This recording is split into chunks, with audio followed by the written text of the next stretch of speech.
Hello, my name is Thomas. I'm from France. I am a hooligan from Lille, and I am a street fighter, and I am fighter from King of the Street.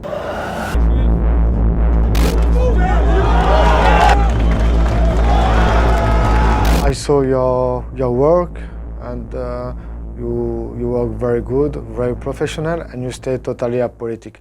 I don't accept many interview about left journalists because they was not professional. They ask only idiot question why I'm Nazi, why I fight with this event, but it was only question idiot, you know. For they make interview and they say, oh look, it's a fucking racist guy, fucking Nazi, and the question you asked me, it was totally professional and totally apolitic, and I saw you doesn't care about politics in general.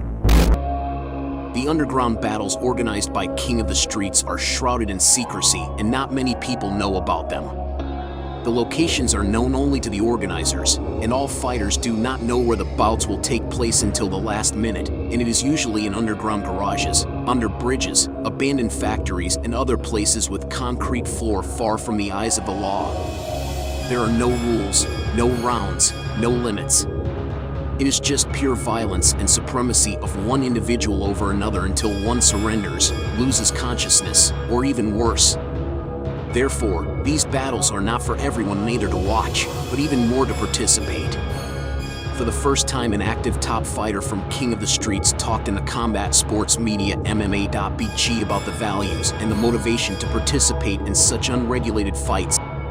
You will find out more about these tournaments, how they are organized, who participates in them, as well as some brutal stories from there. You will learn more about why a person is thrilled to join, what do you get and what is the motivation to continue, as well as many more. Just don't forget to like, share and comment and check out the YouTube channel of the King of the Streets, a phenomenon yet to grow.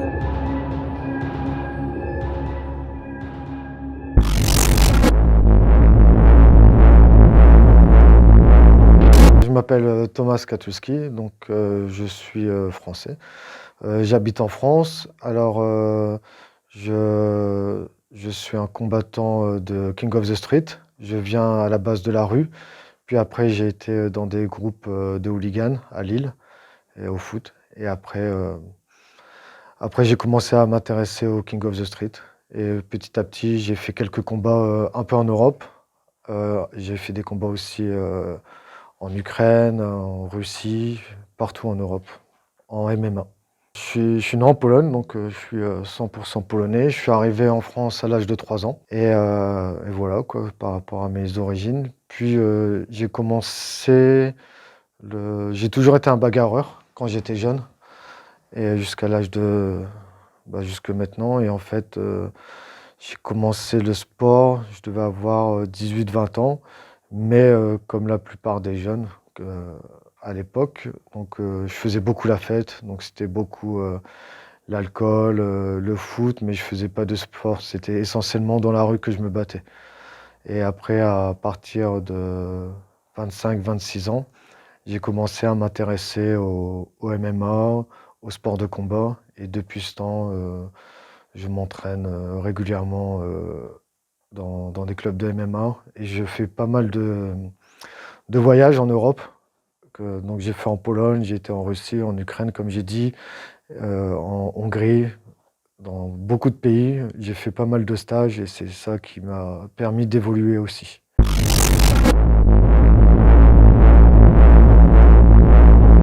En fait, j'ai commencé mes premiers combats, j'avais 28 ans, donc j'ai fait des combats en Italie, à Rome, avec la Casa Pound, qui est un groupe. Et en fait, j'ai commencé à partir de là de faire mon premier combat. Donc ce premier combat-là, je devais avoir 26 ans ou 27 ans, et j'étais gros, j'avais pas de muscles, je ressemblais à rien. Et en fait, à partir de ce moment-là où j'ai vu mon tout premier combat, où j'étais vraiment physiquement dégueulasse, c'est là où j'ai eu un choc. Je me suis dit, je peux pas continuer comme ça, il faut que j'entretienne mon corps, il faut que j'entretienne tout ça. Et j'ai commencé à m'entraîner sérieusement. Puis après, au fur et à mesure, j'ai fait quelques combat dans différents pays, comme j'ai dit avant, essentiellement dans des mouvements nationalistes. Pourquoi dans des mouvements nationalistes? Parce que j'ai toujours voulu montrer l'exemple aux jeunes, aux moins jeunes, et au moins ça donne la motivation pour ceux qui veulent commencer ou ceux qui veulent combattre dans des événements. Un ami m'a parlé de King of the Street. Je ne connaissais pas King of the Street. Donc j'ai regardé sur les vidéos, sur les réseaux sociaux, pardon. Et après, je me suis dit, tiens, ça se rapproche de moi, ça se rapproche de la rue, pourquoi pas essayer? Puis après, j'ai contacté les organisateurs de King of the Street. Et après de là, j'ai commencé mon premier combat en 2020. Non, en fait, c'est moi qui ai contacté King of the Street. Donc en fait, pour chaque combattant qui veut combattre à King of the Street, ils peuvent leur écrire directement sur Telegram. Et de là, en fait, ils envoient un questionnaire, ils demandent les informations, combien de combats, quel âge, l'expérience, etc. Puis, ils demandent aussi une vidéo des combats, donc que ce soit des combats en tournoi. Et de là, après, ils acceptent ou pas si on veut combattre pour eux. En fait, j'ai décidé d'y aller puisque, comme j'ai dit avant, c'était vraiment une organisation qui se rapprochait vraiment de la street fight, de la baston de rue. Et c'est ça qui m'a motivé, surtout qu'il n'y avait pas de règles. Parce que dans le MMA, il y a des règles, il y a du temps. Et comme ça se rapprochait vraiment de la bagarre de rue, et pour moi, moi qui viens de la rue, qui viens d'un milieu populaire, qui vient d'un milieu du football aussi, et donc je me suis dit, bah, ça c'est pour moi, quoi.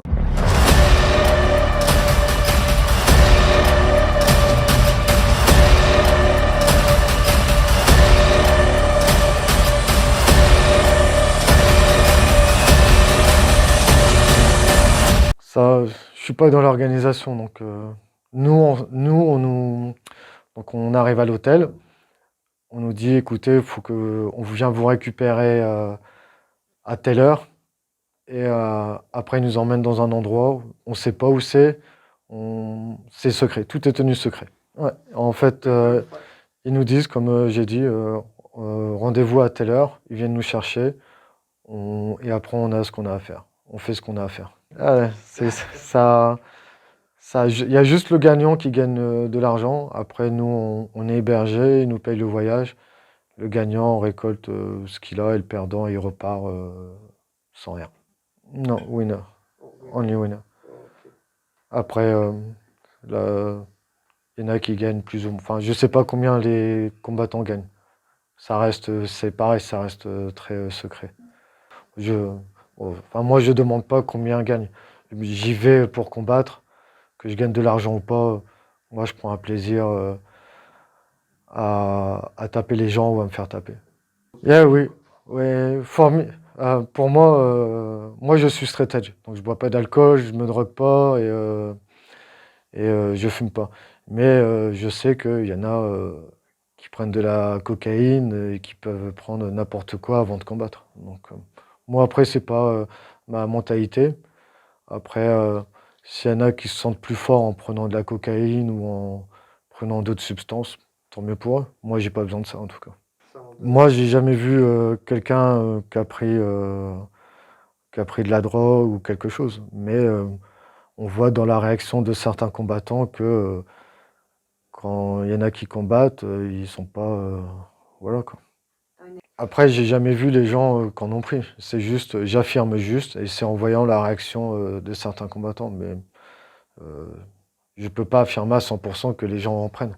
Mais par mon expérience que j'ai pu voir en étant même dans certains comportements, je peux voir qu'il y en a qui prennent de la drogue, ça c'est sûr.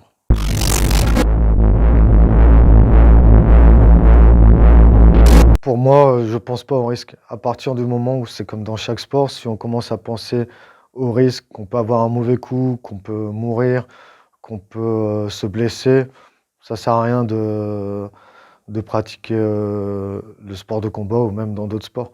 Si on commence à réfléchir, ah peut-être que je risque de tomber sur la tête, à avoir un mauvais coup ou je peux mourir, ça sert à rien de pratiquer ça.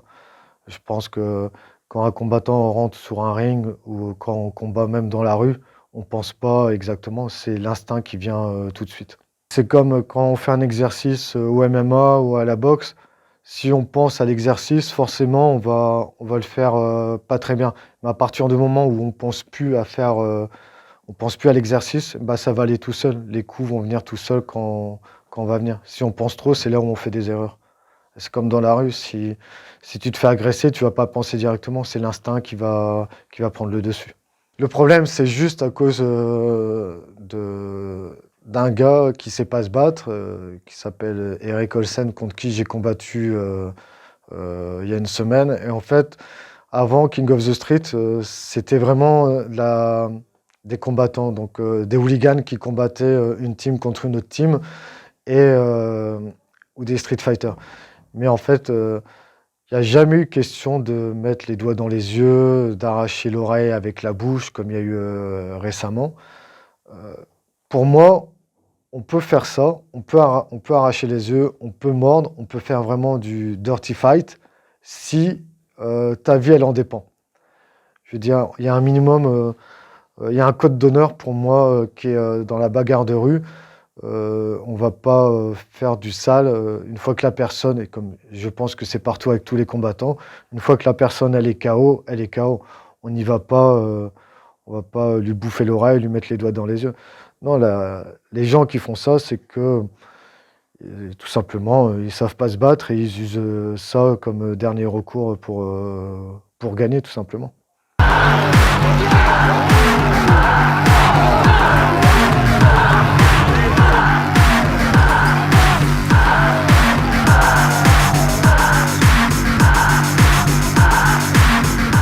Et en fait, la personne qui a commencé à mettre les doigts dans les yeux, donc Eric Olsen contre un Polonais il y a 6-7 mois, en fait, on voit très bien qu'il a pas de niveau et que comme il était à bout de son combattant, et ben en fait, la seule solution qu'il a trouvée, c'était de mettre les doigts dans les yeux. Et vu que il n'y a pas de règles et vu que les organisateurs, ils ont rien dit, bah, au final, il a continué. Après, c'est devenu sa marque de fabrique, quoi. De toute façon, on peut le voir sur les réseaux sociaux, sur Telegram, Facebook, Instagram. Il fait que du talk trash. Il parle pour dire de la merde et tout simplement. Oui, et en fait, cette personne-là qui a mis les doigts dans les yeux, il n'a pas un bon niveau. Et en plus, il était dans une position de dominance. Et comme il était très fatigué, il avait plus de cardio, bah, il a essayé de mettre les doigts dans les yeux. Et on le voit bien, il met pas de coup de poing, il n'y a rien du tout. Donc c'est tout. Et après la vidéo, il y a même l'organisateur qui a dit: est-ce que tu veux recombattre? Et lui, il a dit: non, non, je suis complètement fatigué, quoi. C'est une merde, tout simplement. Moi, après, je respecte pas ces gens-là, que tu mettes les doigts dans les yeux ou que tu arraches l'oreille avec les dents. Comme j'ai déjà dit tout à l'heure, on peut faire ça seulement si ta vie, elle en dépend. On reste des combattants, on a un minimum. Je veux dire, dans la rue, même en tant que dans les bagarres de rue ou même chez les hooligans, jamais on a pensé à faire du sale. Enfin, pour ma part, en tout cas.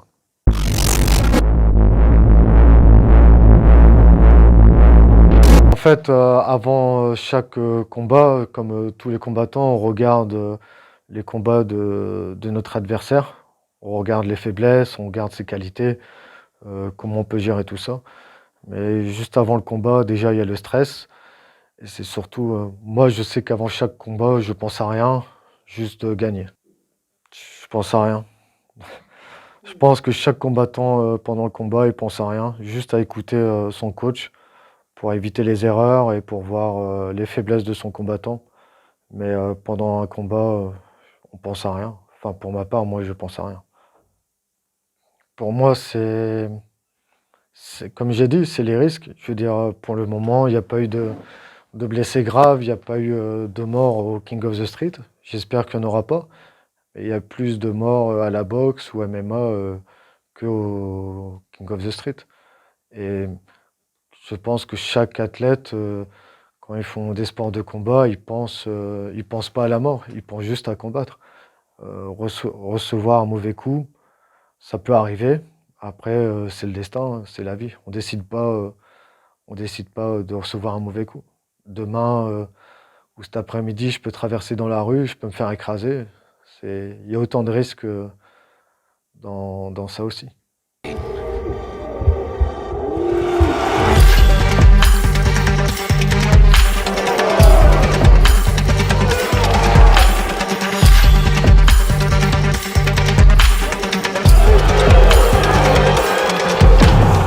Euh, je pense que la motivation des personnes qui combattent dans King of the Street, c'est l'ultra-violence, tout simplement. Quand il y a du sang, les gens aiment le sang. Et plus les combattants viennent dans King of the Street, ils veulent marquer, on va dire, un peu leur histoire. Moi, j'y suis allé aussi par raison politique pour montrer que s'il y avait des antifascistes, que nous, parce que je suis national-socialiste, et c'est pour montrer aussi que si les antifascistes sont là, nous, on sera là aussi. Et c'est pour prouver qu'on est là pour taper des gens et qu'on est là pour qu'on n'a pas peur d'eux, tout simplement. Euh, je pense, je pense que ça m'a un peu assagi, mais c'est pas ça qui va m'empêcher de taper. Si je vois un ennemi dans la rue, quelqu'un qui m'aime pas ou quelqu'un qui est complètement à l'opposé de mes idées, c'est pas ça qui va m'empêcher de lui mettre une tarte dans sa gueule. Les sports de combat, ça m'a appris de la technique, ça m'a appris à être patient et ça m'a appris à être plus fort qu'avant. Mais pour moi, si je dois taper quelqu'un dans la rue qui m'attaque, ou si je dois taper un antifasciste dans la rue, je le ferai sans problème. C'est pas parce que je fais du sport de combat que je vais être sage comme un ange. En fait, ce que, je vais faire plus attention, on va dire, avec les gens.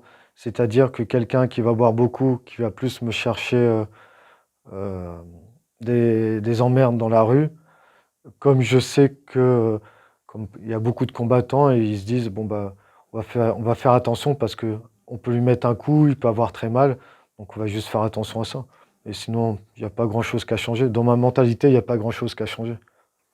Je pense que les entraînements d'un street fighter, ça reste les mêmes entraînements que quelqu'un qui fait du sport en club, tout simplement. Moi, je m'entraîne essentiellement en faisant du cross-training, du MMA. Et après, c'est pareil, de toute façon, qu'on combat au King of the Street ou dans une compétition euh, dans n'importe quel pays, ça reste les mêmes entraînements.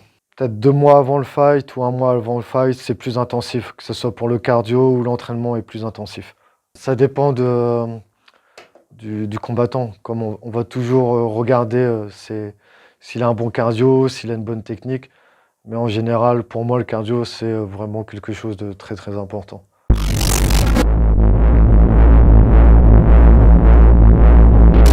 C'est tout simplement que je suis contre le nouvel ordre mondial, je suis contre le nouveau monde qui arrive. On regarde ce qui se passe en Occident par rapport à ce qui se passe dans les pays du Balkan, dans les pays slaves. Pour moi, je ne peux pas accepter que deux hommes puissent se marier, puissent faire l'amour, puissent adopter des gamins. En fait, je suis contre tout ça. Je suis contre le nouvel ordre mondial. C'est la décadence qui est en train de se passer. Je pense pas ils veulent détruire les traditions. Ils veulent renier les héros. Pour moi, ça me convient pas. Je suis pas pour ça. Pour moi, je suis pour respecter nos héros, pour respecter nos histoires, pour respecter les traditions. Si on respecte plus ça, on arrive dans un chaos. On va arriver dans un chaos de toute façon si ça continue comme ça. Et un exemple, on a pu voir pendant la Coupe du Monde 2022 au Qatar, toute la propagande qu'il y a eu, les lobbies LGBT pour imposer dans un pays où il faut respecter, puisqu'on nous dit qu'il faut respecter les coutumes de chaque pays, et l'Occident et les lobbies pédérastes, LGBT et toutes ces merdes-là ont voulu imposer euh, les LGBT au Qatar. Et eux, ils ont refusé. Et pour moi, c'est là où on voit vraiment les lobbies de ces réseaux-là qui veulent imposer à tout le monde leur façon de vivre. Moi, on ne va pas m'imposer une façon de vivre dont ça ne me plaît pas. Je veux pas vivre euh, je veux pas vivre dans un monde où on m'impose la pornographie, la pédophilie, l'homosexualité. Pour moi, je veux vivre dans un monde où la paix règne, où on est, comme j'ai dit avant, où on doit commémorer nos héros, on doit respecter nos traditions et vivre tous ensemble. On regarde 60 ans, 80 ans en arrière, il n'y avait pas autant d'immigration en Europe, tout se passait bien. Je vais dans les différents pays de l'Est, il n'y a pas autant d'immigration. En Bulgarie, en Ukraine, en, en Hongrie, il n'y a pas autant d'immigration. La sécurité, les filles, elles peuvent sortir en mini-jupe, elles vont pas se faire agresser. Et maintenant, on voit vraiment avec les lobbies de l'Occident, en France, en Allemagne, en Espagne, c'est plus la France, quoi. Et moi, je veux pas de ce monde-là. Moi, je veux un monde où où les enfants puissent grandir normalement.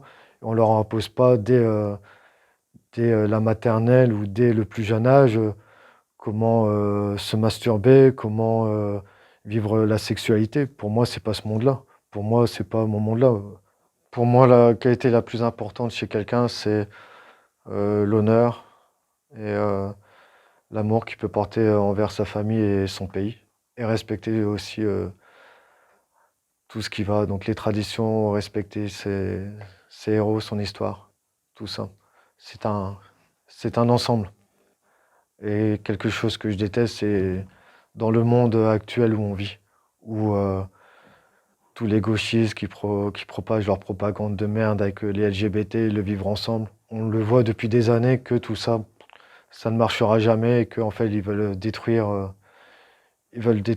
tout ça. Et pour ça, je me bats contre eux. Je me bats contre ce monde-là, ce monde moderne-là. Il n'est pas pour moi.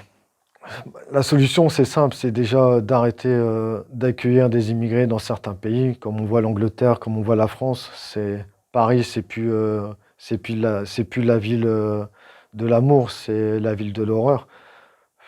La solution, c'est juste ça, respecter les traditions, respecter les coutumes chez qui, si vous êtes étranger, moi je vais pas aller en Afrique et imposer mes lois, je vais pas aller imposer ma sexualité, etc., etc. C'est juste qu'on doit respecter, dans chaque pays, on doit respecter les traditions du pays, tout simplement. Un exemple, on m'a contacté quelqu'un du Pérou qui m'a contacté sur Instagram par rapport à mon dernier combat. Et il m'a demandé oh, qu'est-ce que tu préférais. Il fait moi je suis pas nazi mais je te supporte parce que tu es un combattant et tu as gagné contre Eric, etc. Il fait ouais, mais moi j'aime pas les nazis. Je fais ok bah écoute, je respecte ton choix, mais est-ce que toi tu accepterais qu'au Pérou j'impose ma culture, j'impose qu'on puisse violer tes enfants, violer ta famille, te voler, prendre ton travail, imposer peut-être une sexualité que t'aimes pas, la pédophilie, est-ce que toi t'accepterais? Il fait bah non, il m'a répondu non, nous on tue les gens comme ça parce que on nous impose pas déjà comment on vit dans notre pays. Et en fait, je lui dis bah au final, tu dis que je suis un nazi, que je suis un raciste, mais au final, tu penses exactement comme moi, sauf que toi, sauf que toi, tu es au Pérou et moi, je suis en Europe. Il m'a dit bah oui.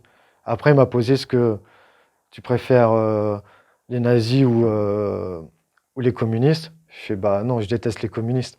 Il fait ah, bah moi aussi je déteste les communistes. Et en fait, au final, je pense que dans chaque pays, différentes nationalités, à partir du moment où on va te dire est-ce que toi tu accepterais que une autre culture vienne dans ton pays, t'imposer ça, ils vont dire non forcément. Parce qu'en fait, la personne, elle me voyait raciste envers lui parce qu'il n'avait pas la même couleur de peau. Mais au final, non, toi, tu es dans ton pays, je vais te respecter parce que tu es dans ton pays. Si je viens en tant que touriste dans ton pays ou qu'étranger, je ne vais pas imposer mes lois. Je suis dans ton pays, je respecte tes lois. Et après, il a fait, bah, au final, on est complètement pareil, sauf que moi, je suis pas en Europe et toi, tu es au Pérou, quoi. Pour moi, c'est croyez en vous, battez pour vos idées. respectez vos valeurs, tout simplement.